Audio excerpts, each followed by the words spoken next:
Hello, I'm Seira Kitagawa, and I'm second year at the University of Oregon, studying global studies as well as other academic interests of mine.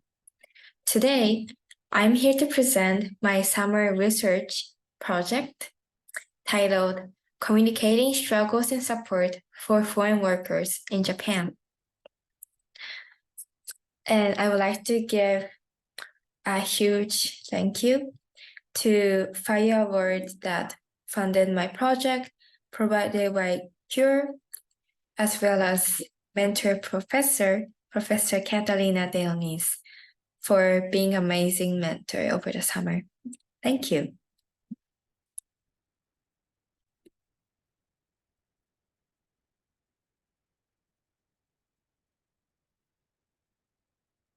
So first, I would like to talk about why this topic, communicating struggles and support for foreign workers. First, I will start with my lived experience. I am a US citizen, as well as, however, I grew up mostly in Tokyo, Japan, which I experienced more of a homogeneous culture, which I will tend to have expectations in a certain way to many people I interact with, as well as being a majority that almost 97% of Japanese population identifies themselves as Japanese nationals.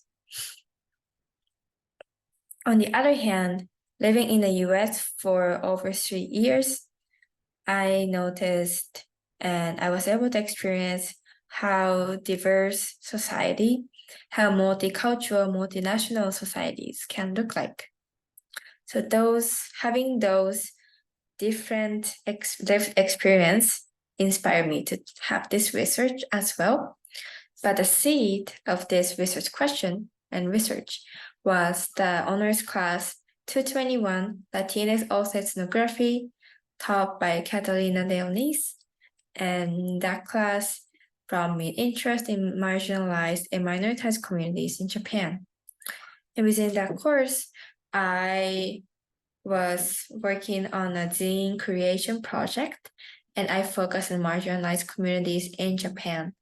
While I was doing the research, I wanted to continue the research more that focused on foreign workers in Japan. And that's why I chose to do this topic for my summer research while I'm visiting Japan over the summer. Okay. Next page. First, before going to the actual research, I'll give you some backgrounds and facts. So on the right side, there is a graph that shows foreign workers in Japan and how it's shifting, how the numbers shifting. And as you can see, the numbers of foreign workers are increasing, even though there's some decrease around the COVID pandemic time. The growth is expecting. And so with the numbers, Vietnam nationality is the biggest with 462,000 people, which is the green, the lighter green over here. This is Vietnam. And other countries such as Indonesia and Myanmar also have a big growth rate. But also I mentioned that by growing up in Japan, I heard news, TV shows that talked about hate speech, hate actions, and discriminations that foreign workers, foreign nationals, people who have different or diverse background face.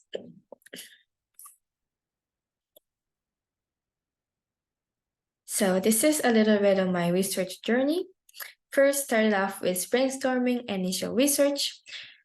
So I reviewed some Japanese policies for foreign workers, which is a process of changing as we speak.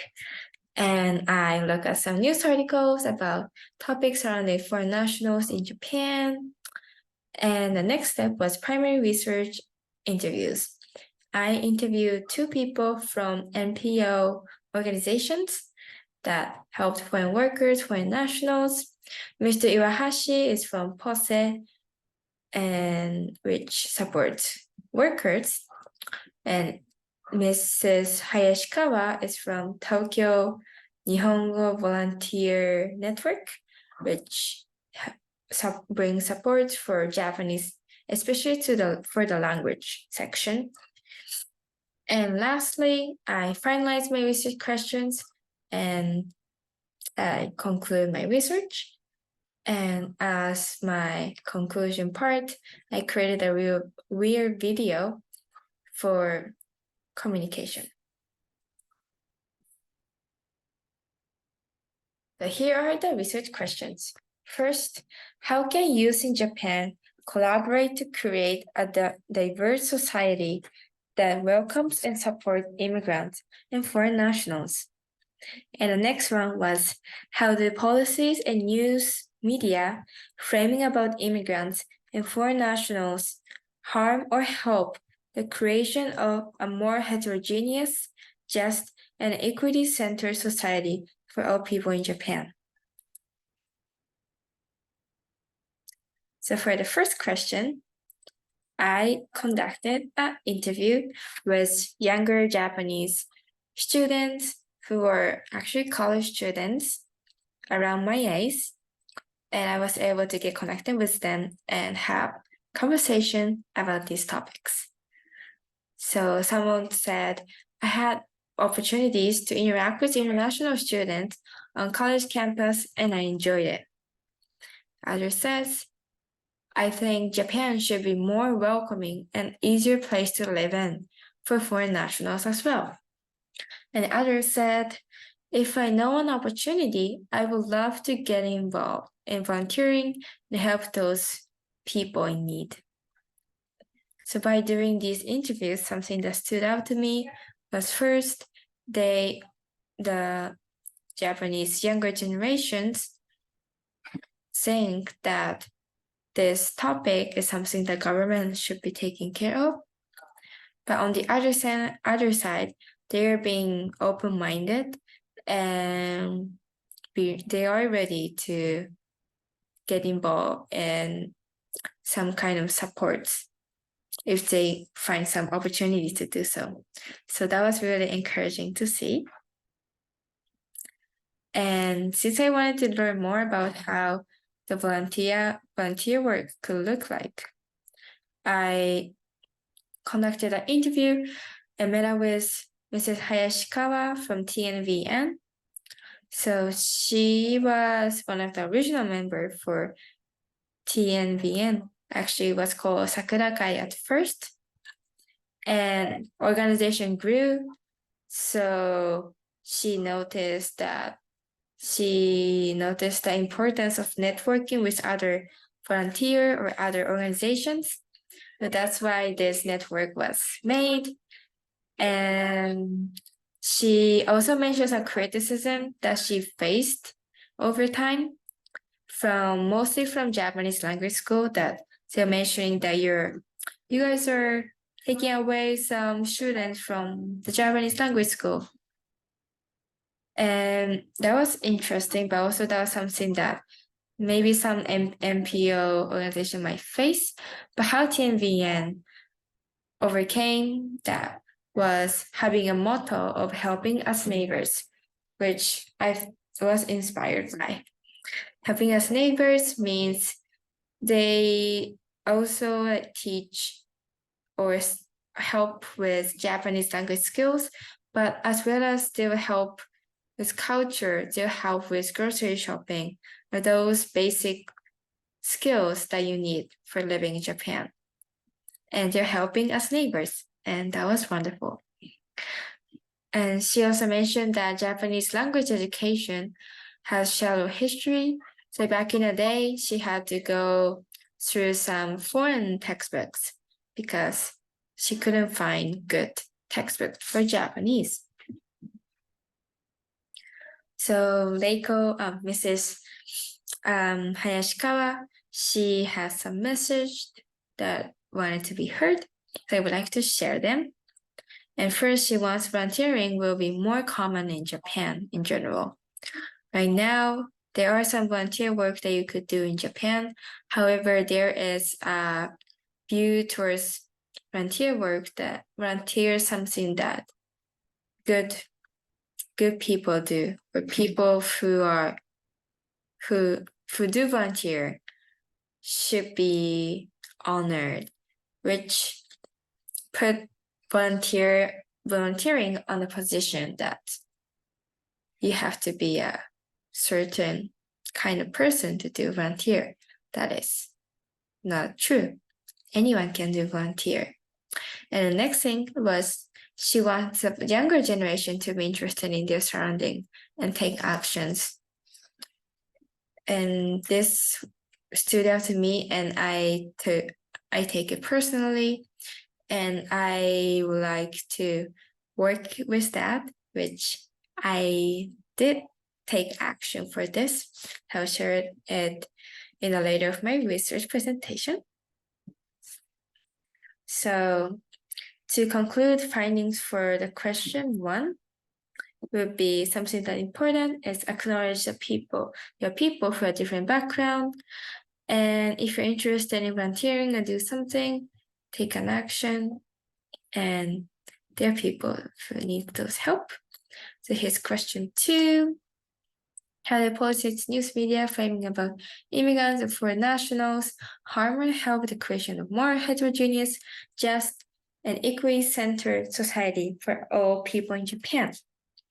So something that I found out was most of the news media are created from majority of Japanese nationalist perspectives. However, I was able to find some local news medias that focus on the regional level, and that was really helpful.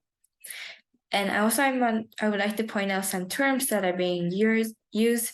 For example, gaikokujin means foreigners, but that is not an inclusive word. That's saying foreigners. It's like outside. So I would like to explore some more inclusive terms to be used. And another thing I would like to take a note on is that many news tends to feature the negatives, hate speech, conflict with communities and stuff. And that will give the audience a negative thoughts about it as well. And those are the 3 different working categories: 技能人種、技能実習、特定技能、and 行動人材 point. Excuse me? So another interview with Iwahashi from POSE. It's about POSE. It was established in 2006.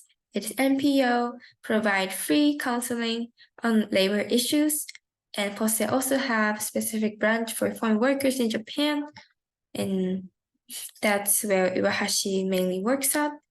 And his message is that we must be aware of what workers are facing, including foreign nationals. So, as a small little project, what I did was I created an Instagram reel video.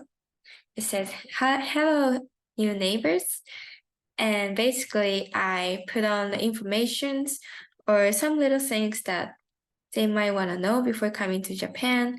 I mentioned about how Japanese people might not be used to or might not have that much experience talking with people who have diverse backgrounds. So I mentioned that, as well as some other support system that I was able to interview this summer. And here's the reference. And as closing, I would like to thank again the University of Oregon First Year Research Experience Fellowship for funding this project, and I'm extremely grateful to have Professor Catalina de Onis as my research mentor. And thank you for your encouragement. Thank you for your wonderful advices that you gave me over the summer and also over the last year as well. And lastly, thank you for everyone to listen to me. And I hope you have a nice day. And thank you.